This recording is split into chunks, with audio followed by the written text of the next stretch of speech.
በዛሬው ቪዲዮ የባህር ዳር ዩኒቨርሲቲ ግሎባል ትሬንድ ሚድ ኤግዛም ዘንላችሁ መጥተናል። ይህ ግሎባል ትሬንድ ሚድ ኤግዛም የምታነቡበትን ቦታ ከሚገባ በላይ ጋይድ እንደሚያደርጋችሁ እናምናለን። እንዲሁም የኢትዮጵያ ዩኒቨርሲቲዎች የሚከተሏቸው ሂደቶች አሉ። ማለትም ያለፉ ዓመታት ጥያቄዎችን ባያችሁ ቁጥር በተለይ ያላችሁበትን ዩኒቨርሲቲ ያለፉ ዓመታት ጥያቄዎች ባያችሁ ቁጥር አንደኛ የሚወጣበትን ቦታ በደንብ እያወቃችሁ ትመጣላችሁ። ምክንያቱም የሚወጣበት ቦታ ብዙ ጊዜ አይቀያየርም፣ ኮንስታንት የሆነ ነው ያላችሁበት ዩኒቨርሲቲ ማለት ነው። ሁለተኛ ደግሞ የድጋሚ የሚመጣም ጥያቄ ስላለ እስከ ቪዲዮ ፍጻሜ በመቆየት ድጋሚ ጥያቄ እንኳን ቢመጣ ቻንሳችሁን እንድታሰፉ ለማሳሰብ እንወዳለን። ለዚህ ቻናል አዲስ ከሆናችሁ ይህ ቻናል የተለያዩ ዩኒቨርሲቲዎች ሚድና ፋይናል እየሰራን የምንለቅበት ቻናል ነው። ከነዚህ ዩኒቨርሲቲዎች ውስጥ ባህር ዳር ዩኒቨርሲቲ አንዱ ትኩረት አድርገን እየሰራንበት ያለው ዩኒቨርሲቲ ሲሆን ሰብስክራይብ በማድረግ በቀጣይም በሚድና ፋይናል ስለምንሰራ በቀላሉ ማግኘት እንዲችሉ ለማሳሰብ ነው ያለ። ስለምትከታተሉን ከልብ እናመሰግናለን። ሶስተኛ ጥያቄ ሲንግል ስቴት አክትስ አዝ ኤ ፖሊስ ኤጀንት ኢን ወርልድ ፖለቲክስ ዘ ሲስተም ኢዝ። ጥያቄው ምንድነው ያለናል? አንዲት ሀገር ብቻ በዓለም ፖለቲካ ስርዓት ውስጥ እንደ ዋና ፖሊስ ሆና ስትሰራ ምን ይባላል እያለ ነው።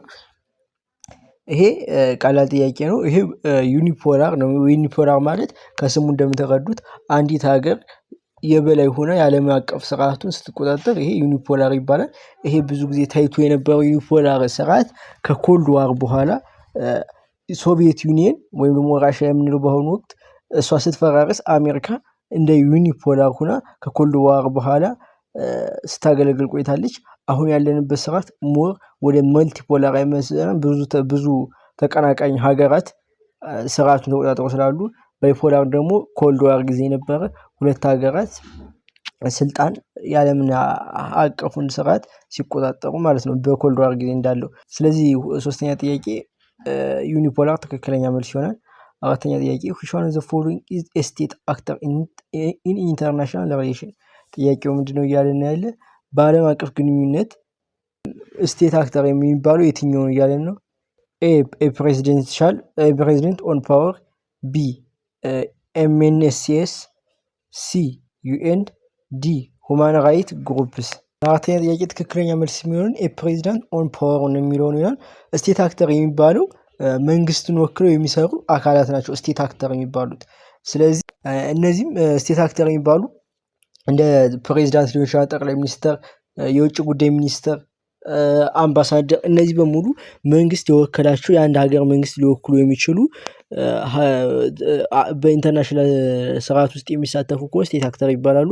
ኤምኤንኤስኤስ ማለት ድርጅቶች፣ የተለያዩ በብዙ ሀገራት የሚሰሩ ድርጅቶች ላይ ኮካኮላ እንደምንለው ማለት ነው። ይሄ ስለዚህ መንግስት የወከለው ስለማይሆን ቢ መልስ አይሆንም። ዩኤን ማለት የተባበሩ መንግስታት የብዙ ሀገራትን መንግስታዊ ያልሆነ ድርጅት ነው። የአንድ ሀገር መንግስት የወከለው አይደለም። ስለዚህ ዩኤንን እንጠራዋለን። ሁማን ራይት ግሩፕም የሰብአዊ መብቶች ተሟጋቾችም በሀገራት የተወከሉ ሳይሆን ከመንግስት ነፃ የሆኑ ድርጅቶች ስለሆኑ ይሄም መልስ አይሆንም ማለት። በአጠቃላይ ጥያቄ ትክክለኛ መልስ የሚሆንልን ኤ ፕሬዚዳንት ኦን ፓወር የሚለው የአንድ ሀገር መንግስት ስለሚወክልን ትክክለኛ መልስ ይሆናል ማለት ነው። አምስተኛ ጥያቄ ኢንተርናሽናል ሪሌሽን አዝ ኤ ፊልድ ኦፍ ስተዲ ፎከስ ኦን ኦል ኦፍ ዘ ፎሎዊንግ። ጥያቄ ኤክሴፕት። ጥያቄው ምንድነው እያለን ያለ ዓለም አቀፍ ግንኙነት የሚለው ወይም ደግሞ ኢንተርናሽናል ሪሌሽን በሁሉም በእነዚህ በተጠቀሱት ውስጥ ትኩረት ያደርጋል ከአንዱ በስተቀር ነው ያለን። ኤ ስተዲ ዘ ፋክተርስ ዛት አፌክት ዘ ኢንተራክሽን አሞንግ ስቴትስ፣ በሀገራት መካከል ያለውን ግንኙነት የሚነኩ ሁኔታዎችን ማጥናት። ቢ ኤክስፕሌን ዋይ ኢንተርናሽናል ኢቨንትስ ኦከር፣ ዓለም አቀፍ ክስተቶች ለምን እንደሚከሰቱ ማብራራት። ሲ ፕራይመሪ ፎከስ ኦን ዶሜስቲክ ፖለቲካል ፕሮሰስ፣ በዋነኛነት ትኩረት የሚያደርገው በአንድ ሀገር ውስጥ ያለ ፖለቲካዊ ሂደት ላይ ነው እያለን ነው። ዲ ኦል ኦፍ ዘ። ለዚህ ትክክለኛ መልስ የሚሆንልን ሲ ነው። ምክንያቱም ዓለም አቀፍ ግንኙነት የሚለው ኢንተርናሽናል ሪሌሽን የምንለው ትኩረቱን የሚያደርገው በሀገራት መካከል ባለው ግንኙነት እንጂ በአንድ ሀገር ውስጥ ወይም ደግሞ ዶሜስቲክ ፖለቲካል ፕሮሰስ ላይ ትኩረት ስለማያደርግ ይሄ የእሱ ፎከሱ ወይም ደግሞ ትኩረቱ ስላልሆነ ጥያቄ ኤክሴፕት ስለተባለ ሲ ትክክለኛ መልስ ይሆናል። ሌሎቹ ኤ እና ቢ ትክክለኛ የኢንተርናሽናል ሪሌሽን መገለጫ ስለሆኑ ስቴት ትክክለኛ መልስ ይሆናል ማለት ነው።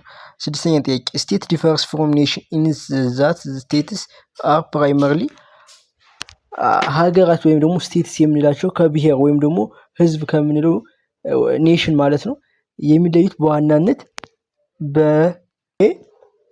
በፖለቲካል ኖት ካልቸራል ኢንቲቲስ ምንድነው? ይሄ ምን ማለት ነው? የፖለቲካ እንጂ የባህል አካላት ስላልኩ ነው። ይሄ ትክክለኛ ሀሳብ ነው። ስቴት የምንላቸው የሚመሰረቱ በፖለቲካ ነው እንጂ በባህል አይደለም።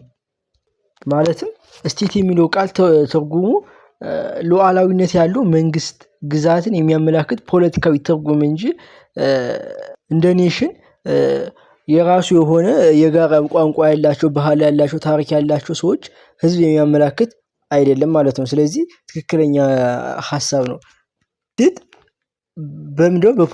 በፖለቲካል የሚገለጽ በፖለቲካ የራሱ የሆነ መንግስት ያለው አካል ሲሆን ማለት ነው። ማለት ኔሽን ከሆነ የሆነ ቦታ ላይ ያሉ ህዝቦች ማለትም የጋራ ቋንቋ ያላቸው ለምሳሌ ኢትዮጵያ ውስጥ የሆነ ብሔረሰብ ሊኖር ይችላል። ነገር ግን ይህ ብሔረሰብ በፖለቲካል የተመሰረተ ሊሆን ይችላል። የሚያግባባቸው ቋንቋም ባህል እምነት ስላላቸው ሊሆን ይችላል። ስቴት ሲሆን ግን ሉዓላዊነቱን መንግስትና ግዛትን የሚያመላክት ትርጉም ነው ያለው። ስለዚህ ፖለቲካዊ ትርጉም ነው ያለው። ስለዚህ ኤ ትክክለኛ መልስ ነው። ቢ ጂኦግራፊክ ኖት ፖለቲካል ኢንቲቲስ ቅድም እንዳልኳችሁ ፖለቲካል ስለሆነ ስቴት ይሄ ትክክለኛ ያልሆነ ነው ማለት ነው። የጂኦግራፊ እንጂ የፖለቲካ አካላት ስላልሆኑ ነው ስቴት ከኔሽን የሚለዩት እያለ ነው። ይሄ ትክክለኛ ያልሆነ ሀሳብ ነው።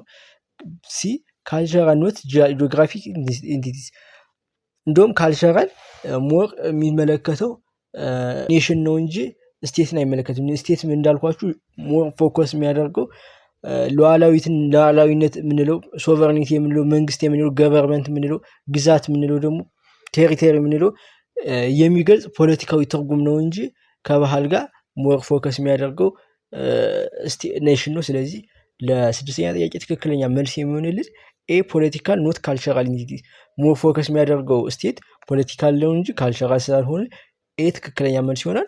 ሰባተኛ ጥያቄ ብላንክ ሌቭል ኦፍ አናሊሲስ explain international politics with reference to the political, economic and other attributes of political particular states ምንድነው ጥያቄው ያለን በሽዝንተና ደረጃ ዓለም አቀፍ ፖለቲካን የሚተነትነው የየሀገራቱ ፖለቲካ የኢኮኖሚና የሌሎች ባህሪያት መነሻ በማድረግ ነው። ጥያቄ ከመመለሳችን በፊት በዓለም አቀፍ የሚከሰቱ ሁነቶች በሶስት ዋና ዋና የትንታኔ ወይም ደግሞ ሌቭል ኦፍ አናሊሲስ ይከፈላሉ። አንደኛው የግለሰብ ደረጃ ሌቭል ኦፍ ኢንዲቪዱዋል ሌቭል ይባላል። ይሄ ኢንዲቪዱዋል ሌቭል ሞር ፕሬዚዳንቶች ወይ ደግሞ ስልጣን ያላቸው አካላት ላይ ነው ትኩረትን አድርጎ የሚለው። ለምሳሌ በአዶልፍ ሂትለር ጊዜ ሞር ፎከስ የሚያደርገው አዶልፍ ሂትለር ምን አይነት ጸባይ አለው፣ ምክንያቱም በሱ ግትርነት ወይም ደግሞ በሱ ጸባይ ምክንያት ምን አይነት ቀውስ እንዳመጣ በዛ ተነስተን ትንታኔ ስንሰጥ ይሄ ኢንዲቪዱዋል ሌቭል ወይም ደግሞ የግለሰብ ደረጃ ይባላል። የሀገር ደረጃ ስቴት ሌቭል ደግሞ ሲሆን ይህ ትንታኔ የሚደረገው ሀገሪቱ ውስጥ ባሉት ባህሪያት መነሻ በማድረግ ነው። ማለትም የፖለቲካ ስርዓቷ ምን ይመስላል፣ ዲሞክራሲ ነው ወይስ አምባገነን ነው የሚለውን፣ የኢኮኖሚዋ ሁኔታስ ሀገሪቷ ካፒታሊስት ነው የምትከተለው በኢኮኖሚ ወይስ የሶሻሊስት ነው የምታራምደው የሚለውን፣ ወይም ደግሞ የህዝቦቿ የሚከተሉት ሃይማኖት፣ ለሀገራቸው ያላቸው ተነሳሽነት፣ እነዚህም በሙሉ ስናጠራ የሀገር ደረጃ ወይም ደግሞ ስቴት ሌቭል አናሊሲስ ይባላል። ዓለም አቀፍ ደረጃ ደግሞ ይሄ እንደ ከዚህ በፊት ባየነው ጥያቄ መሰረት ዓለም ምንድናት? አናርኪክ ናት። ማለትም የበላይ ሆኖ ገዢ የሆነ አካል የለም። ስለዚህ አንዱ ሀገር የሆነ የጦር መሳሪያ ሲገዛ እናንተ ያ ነገር እናንተ ተጽዕኖ ውስጥ ይከታችኋል። ምክንያቱም ነገ እናንተ ማንም ፕሮቴክት ስለማያደርጋችሁ፣ ማለትም በተለይ ከእናንተ ጋር ጠላትነት ያለው ወይም ደግሞ ጎረቤታችሁ የሆነ ሀገር ከልክ ያለፈ ጦር መሳሪያ ሲያስገባ እናንተን ያን ምን ያደርጋችኋል? ፎርስ ያደርጋችኋል ወይም ደግሞ ተጽዕኖ ያሳደርባችኋል። ይሄ ዓለም አቀፍ ስርዓት ደረጃ ትንተና ይባላል ማለት። ስለዚህ ይሄ ጥያቄው ምንድነው እያለን ያለ ሌቭል ኦፍ አናሊሲስ ኢንተርናሽናል ፖለቲክስ ዊዝ ሪፈረንስ ቱ ዘ ፖለቲካል ኢኮኖሚክ ኤንድ አዘር አትሪቢዩት ፓርቲኩላር ስቴት። ስለዚህ የአንድ ሀገር የሀገሪቱን የፖለቲካ የኢኮኖሚና የሌሎች ባህሪ መነሻ በማድረግ የሚተነትነው ነው ያለን። ስለዚህ ይሄ ደግሞ የሀገሪቱን ስላለን ቢ ስቴት ሌቭል ኦፍ አናሊሲስ ነው ትክክለኛ የሚወስናል። ምክንያቱም የሀገሪቱ ስቴት ሌቭል ኦፍ አናሊሲስ ወይም ደግሞ በሀገር ደረጃ የሚደረግ ትንተና ወቅት የዓለም አቀፉ ፖለቲካ ውጤቶች የሚወሰኑት በሀገሪቱ ውስጥ ባላት ባህሪ ማለትም ዲሞክራሲ መሆናቸው፣ ሶሻሊስትን የሚከተሉት እነዚህ በሙሉ የሚተነተኑት በስቴት ሌቭል ኦፍ አናላይሲስ ስለሆነ ትክክለኛ መልስ የሚሆነ ለሰባተኛ ጥያቄ ቢ ይሆናል ማለት ነው። የዛሬ ቪዲዮ በዚህ ጨርሰናል። በቀጣይ የትኛውን ኮርስ እንድንሰራላችሁ ትፈልጋላችሁ? ኮሜንት ላይ አሳውቁን። ቪዲዮውን ከወደዳችሁ ሰብስክራይብ፣ ላይክ በማድረግ ለብዙ ተማሪዎች እንዲዳረስ እና የእናንተን ዩኒቨርሲቲ በስፋት እንድንሰራ እንድታበረታቱን ለማሳሰብ እንወዳለን። ስለምትከታተሉን ከልብ እናመሰግናለን።